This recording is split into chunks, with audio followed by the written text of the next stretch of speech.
Ooh, it's a cooker today. Woo-wee. Cook is an understatement. So we left off with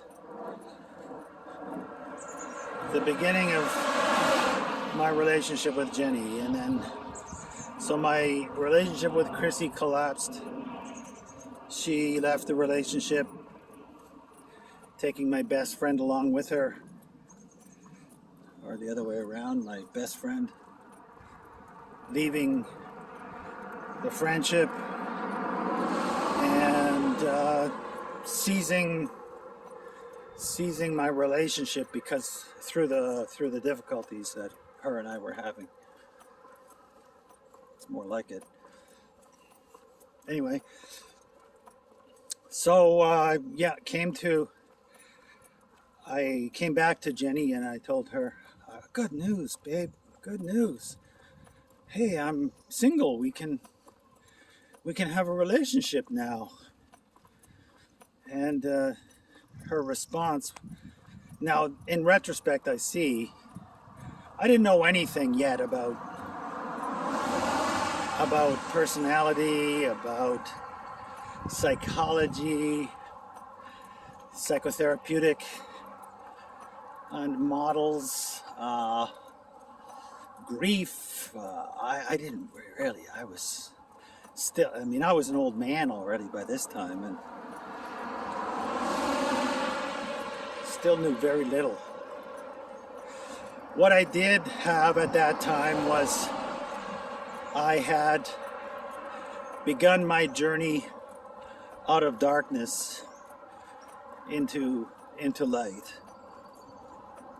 I had come to a couple pivoting points where I didn't want sexual expression as the primary motivator of my behavior. I wanted romance.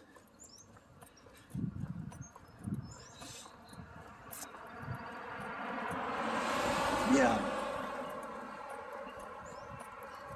And I wanted art.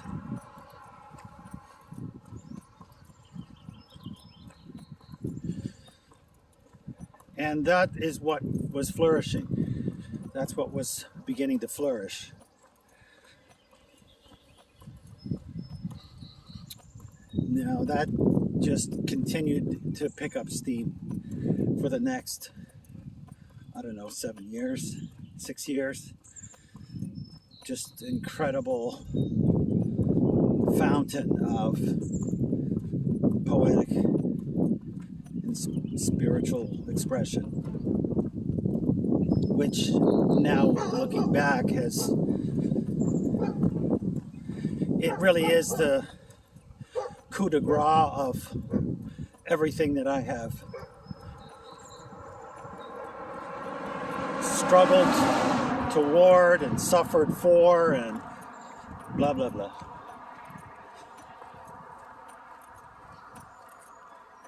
So the first thing was that Jenny she had been saying to me she was having casual sex with to cope with the loss of her husband, and was telling me it meant nothing. She was in love with me. She wanted a relationship with me, and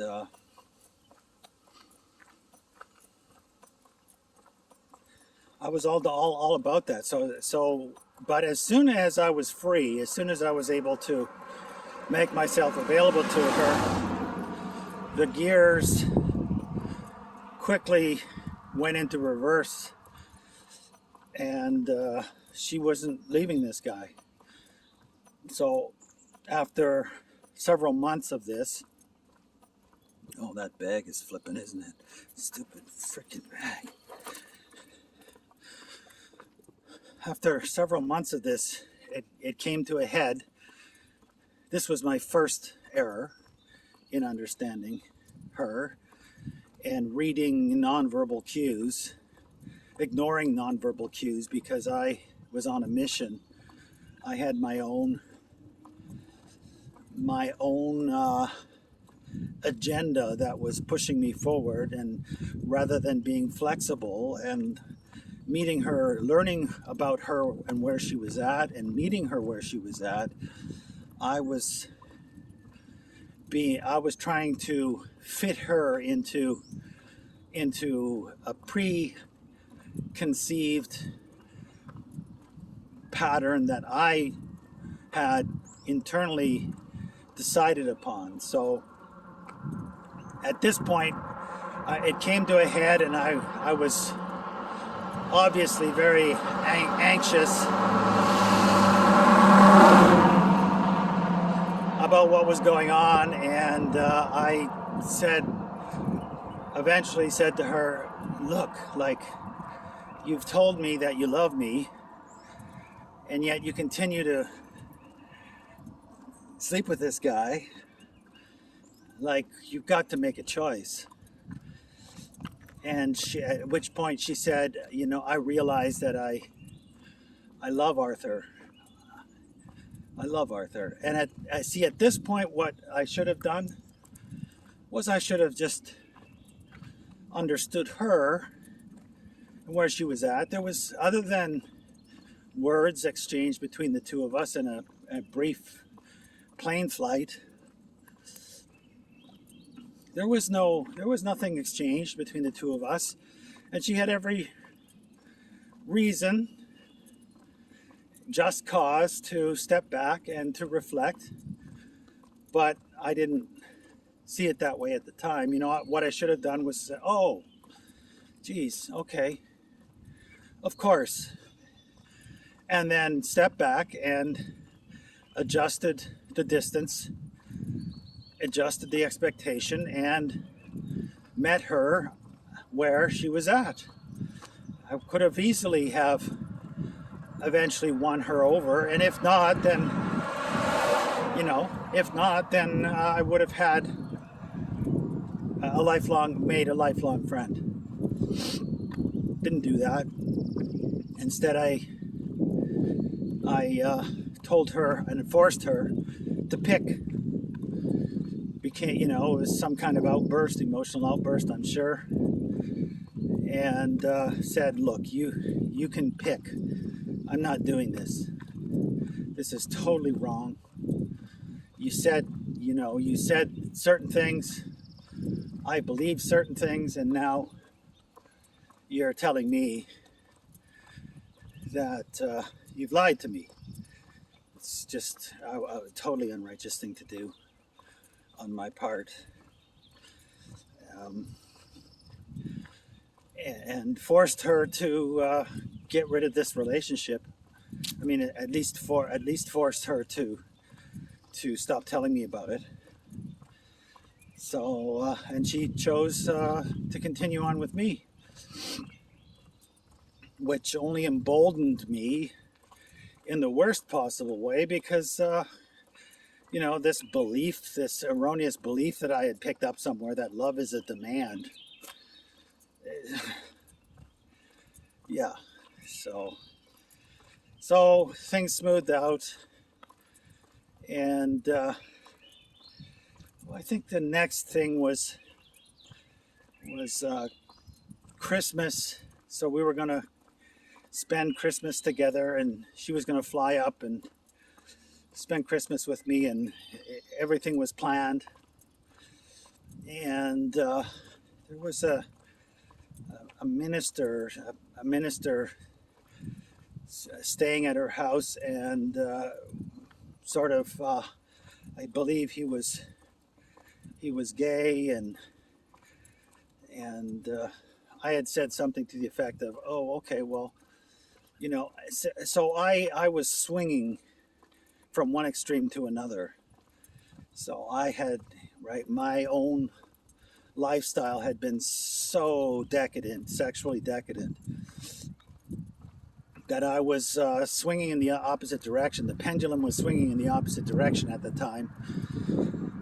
And, I was I was thinking that I had destroyed my relationship from decadent sexuality, and that I needed to tighten up those expressions to obtain God's favor and blessing on my love interest. So I said something to the effect of, well, that's great, I hope you have a good time, but like, theologically speaking, the guy needs to examine what the revealed word given to us through the prophets has to say about such matters, something to that effect. So, and then, like, without fighting with me or arguing with me on the point or whatever, and probably I wouldn't have, she probably knew better than to do that, because I was and am far more educated in these matters than she is or was. She just never got on the plane. So devastated. I mean, it was a huge red flag, but I didn't, instead of seeing that and understanding that was a nonverbal cue, a nonverbal way of her trying to express to me that what she needs is time and distance, and to graciously give that to her in the manner that, without threatening her, without jeopardizing her access to me, which she wanted. I had an outburst. I was triggered by that and had an outburst, and then things smoothed over again. I felt horrible. I had a horrible Christmas, and she felt horrible because, I had done this. Now, so things went back to normal, and then again on I believe it was my 50th birthday, so this is 8 years ago, my 50th birthday, same thing happened. Exactly the same thing happened. She didn't, so she, anyway, the point that I made, and I don't even remember why she didn't show up for that. I really don't remember, but she didn't.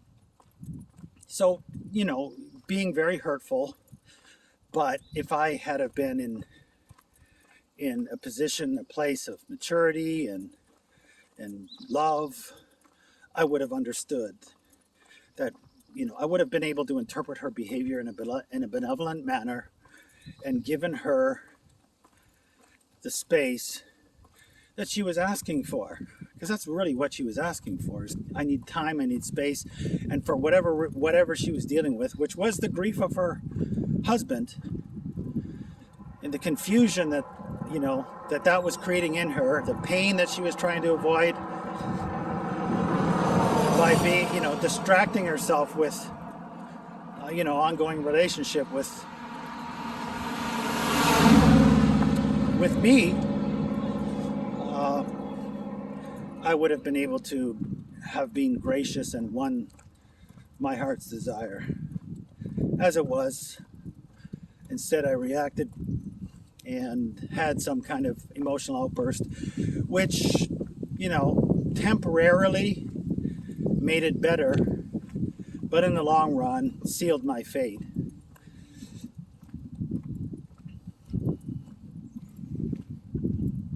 There were a couple other fires of similar import. So without me knowing it, I was scarred. I was badly scarred by Chrissy, and CL, and Mary, and Sarah, and their behavior toward me. And of course, my beloved Jenny inherited all that suspicion and mistrust, and I was hyper vigilant.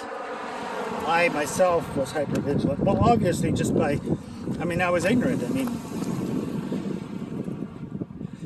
And so I was like looking for, and it didn't help, that it started with her being involved with another man. So I was looking for signs of her leaving me for someone else.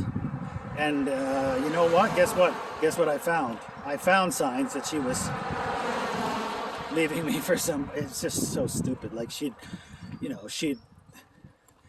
look at somebody the wrong way, and I'd be all over that. And of course, I couldn't like keep my mouth shut. I would say something. So I was burning my own bridge.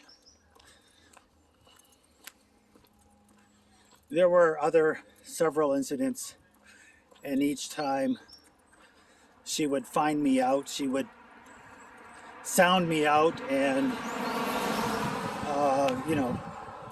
I would give her a false sense of self that I lacked self-control. I mean, I never hit her, or, but I mean, I would certainly act out. And then she did come up here.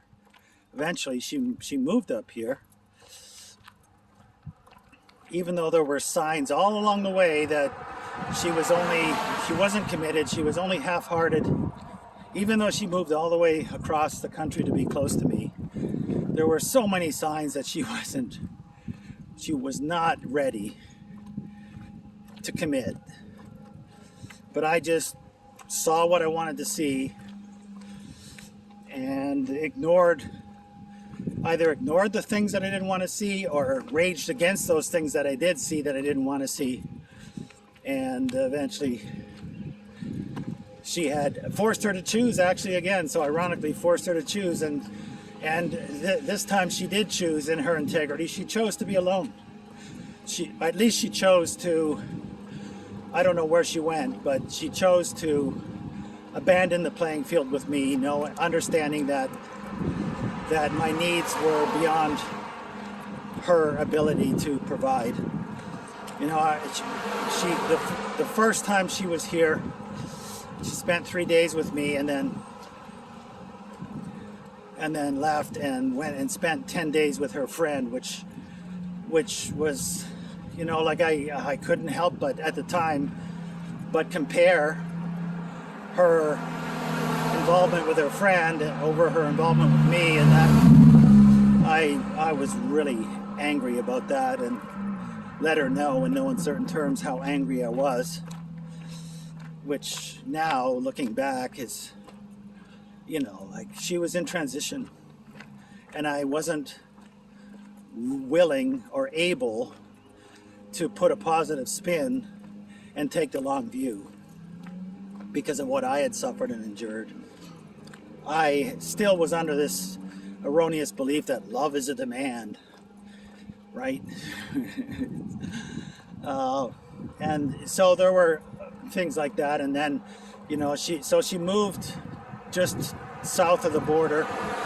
I was in Canada, she was on the other side of the border in the United States, and continued to tell me, and without telling me, that she needed time.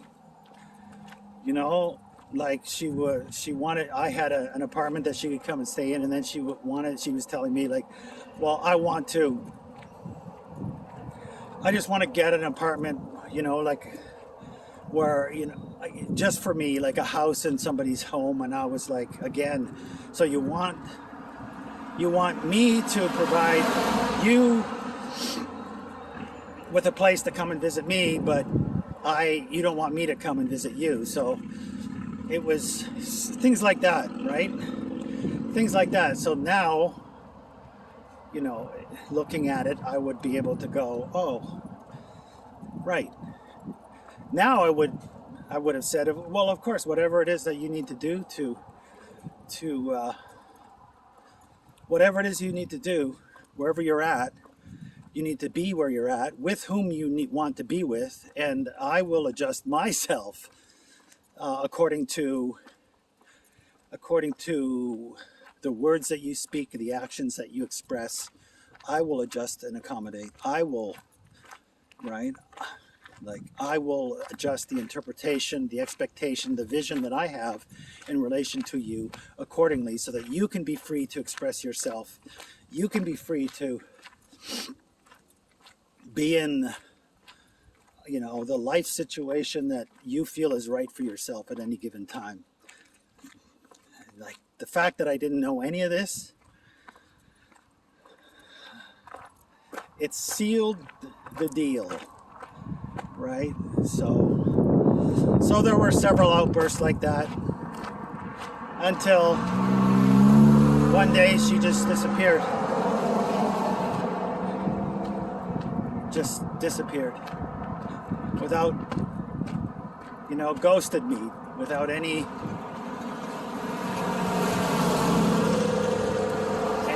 talking. Well, she never really wanted to talk.